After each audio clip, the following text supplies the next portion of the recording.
Hello everyone माइजर नमस्ते so it's me निकुञ्ज थापा र मेरो सेकेन्ड डे भ्लगमा वेलकम छ। अनि आज चाहिँ हामी जाँदैछौँ माताको दर्शनको यात्रामा। हामी चाहिँ यसो केटारदेखिको 4:30 हिँडेर हामी यहाँ 5:30तिर पुग्यौँ र यहाँनिर पूजा सामग्रीहरू किनेर हाम्रो यात्रा सुरु भयो। अनि हाम्रो चाहिँ माताको दर्शनको यात्रा सुरु भयो आज चाहिँ। अहिले चाहिँ अब हामी यहाँनिर चढ्न थाल्यौँ।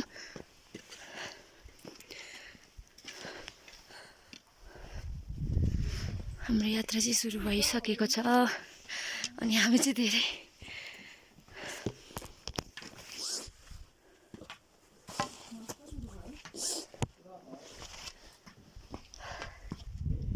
हाम्रो यात्रा चाहिँ सुरु भइसकेको छ अनि हामी चाहिँ हिँड्दैछौँ।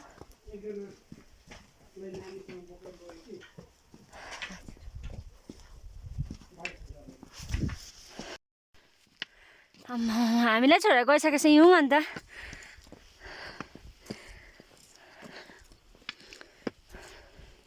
हाम्रो भाइ पनि अगाडि पुग्यो।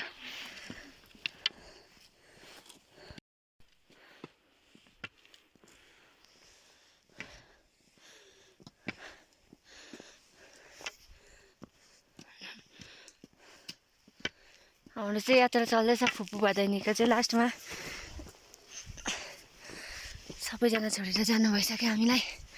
गुराँस फुलेको बेलामा चाहिँ मजाको देख्दो रहेछ।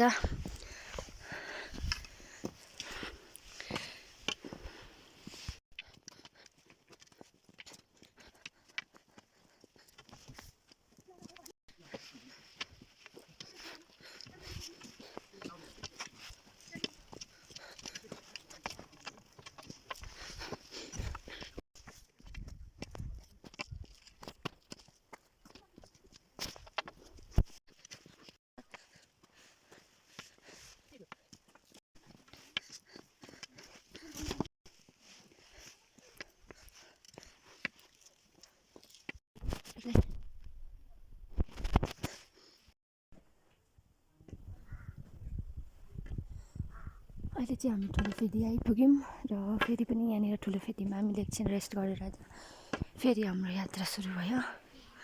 अहिले चाहिँ हामी 6 बजी हिँडेको 7:30 बजिसक्यो। 6:30 हिँडेको तलबाट 7 बजिसक्यो। दादाहरू चाहिँ यहाँ हुनुहुन्छ।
घन्टाको यात्रापछि है हामी चाहिँ आइपुग्यौँ।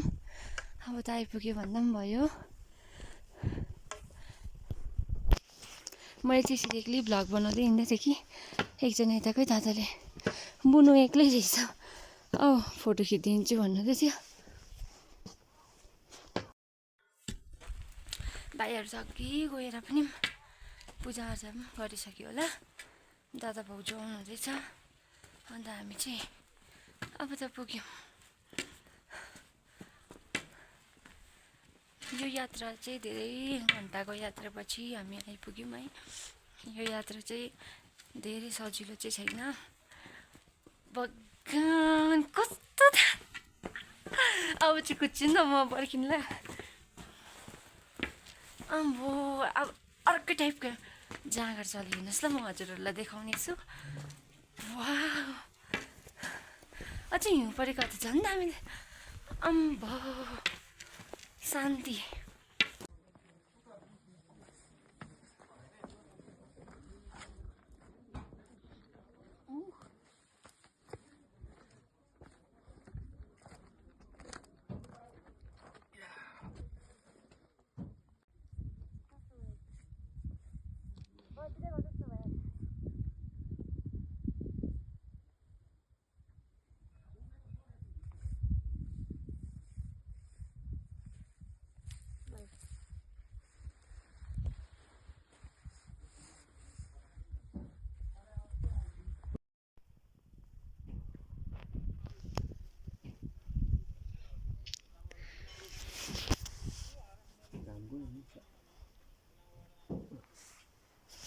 अब चाहिँ हामी मन्दिरको छेउछाउमै छु है। मेन गेट आइपुग्यौँ र हामी चाहिँ उकालो चढ्दैछौँ र म चाहिँ यति धेरै खुसी अनि यति धेरै एक्साइटेड छु। अब चाहिँ फाइनली हामी आइपुग्यौँ र यहाँनिर चाहिँ के हो मैले माथि चाहिँ गइनँ।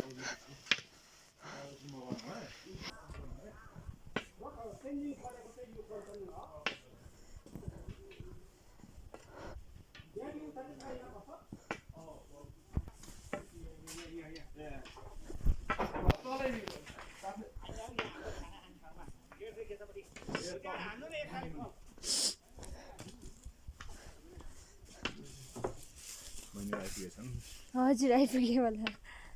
कतिखेर आइपुग्नु भयो? फर्किनु पनि भएको? हुन्छ।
Pong mas ba?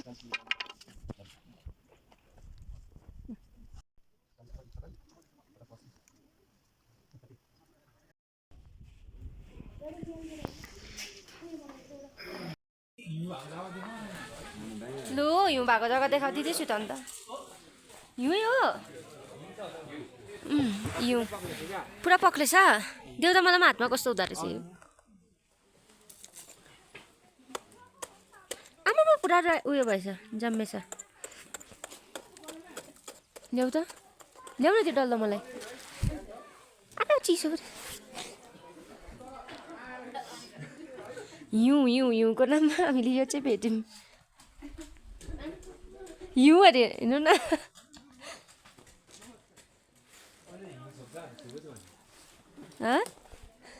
कहिल्यै हिउँले छुको छैन, छुहोस् भनेर हारे हेर्नु। बनाइदिँदैछु बल्ल बल्ल हिउँ छुनु पायो उसले आज अहिले चाहिँ हामी फर्किन लाग्यौँ अहिले चाहिँ हामी फर्किँदैछु पपकर्न खाँदै घरबाट ल्याएको थियौँ घरमै बनाएर नुन नहालेको सादा अन्त पूजाहरू गरिसकेर चाहिँ हामीले खाँदैछौँ चिउरा मुरैहरू चाहिँ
फाइनली हामी रुम आइपुग्यौँ र हामी रुम आइपुग्दाखेरि चाहिँ 3:30 भएको थियो आज हाम्रो माताको दर्शन पनि राम्रो भयो है so thank you take care and bye bye thanks for watching